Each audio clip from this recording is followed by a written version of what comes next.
हरि ओम नारायण।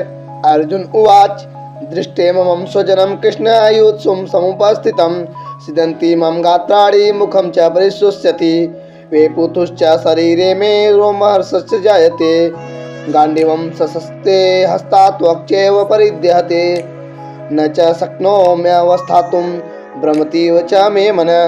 दृष्टे मम स्वजनं कृष्ण युत्सुं समुपस्थितम्। अर्जुन को कृष्ण नाम बहुत प्रिय था। यह संबोधन गीता में 9 बार आया है। भगवान श्री कृष्ण के लिए दूसरा कोई संबोधन इतनी बार नहीं आया। ऐसे ही भगवान को अर्जुन का पार्थ नाम बहुत प्यारा था, इसलिए भगवान और अर्जुन आपस की बोलचाल में ये नाम लिया करते थे और यह बात लोगों में भी बहुत प्रसिद्ध थी।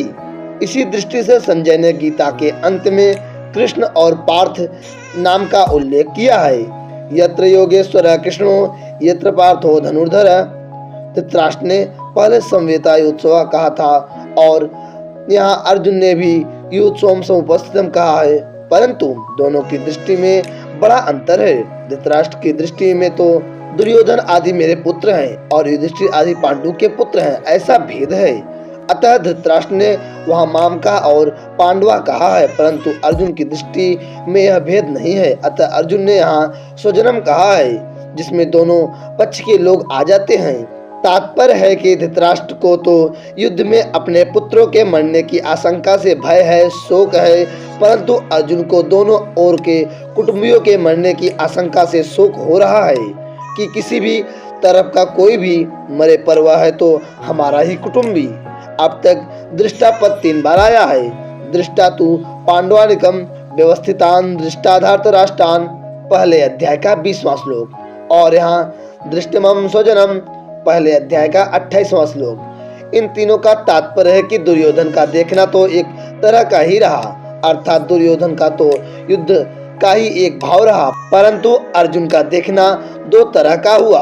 पहले तो अर्जुन धृतराष्ट्र के पुत्रों को देखकर वीरता में आकर युद्ध के लिए धनुष उठाकर खड़े हो जाते हैं, और अब स्वजनों को देखकर कायरता से आविष्ट हो रहे हैं, युद्ध से उपरत हो रहे हैं और उनके हाथ से धनुष गिर रहा है। सिदंती मम गात्राणि भ्रमतीव च मे मनः। अर्जुन के मन में युद्ध के भावी परिणाम को लेकर चिंता हो रही है, दुख हो रहा है। उस चिंता दुख का असर अर्जुन के सारे शरीर पर पड़ रहा है। उसी असर को अर्जुन स्पष्ट शब्दों में कह रहे हैं कि मेरे शरीर का हाथ, पैर, मुख आदि एक एक अंग अवयव शिथिल हो रहा है, मुख सूखता जा रहा है, जिससे बोलना भी कठिन हो रहा है। सारा शरीर थर थर कांप रहा है, शरीर के सभी रोंगटे खड़े हो रहे हैं, अर्थात सारा शरीर रोमांचित हो रहा है। जिस गांडीव धनुष की प्रत्यंचा के डंकार से शत्रु भयभीत हो जाते हैं, वही गांडीव धनुष आज मेरे हाथ से गिर रहा है। त्वचा में, सारे शरीर में जलन हो रही है, मेरा मन भ्रमित हो रहा है,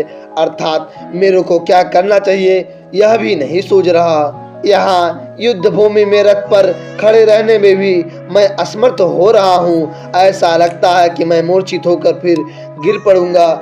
ऐसे अनर्थकारक युद्ध में खड़े रहना भी एक पाप मालूम दे रहा है। संबंध पूर्व श्लोक में अपने शरीर के शोकजनित 8 चिन्हों का वर्णन करके अब अर्जुन भावी परिणाम के सूचक शकुनों की दृष्टि से युद्ध करने का अनुचित बताते हैं। आगे का अर्थ अगले श्लोक में।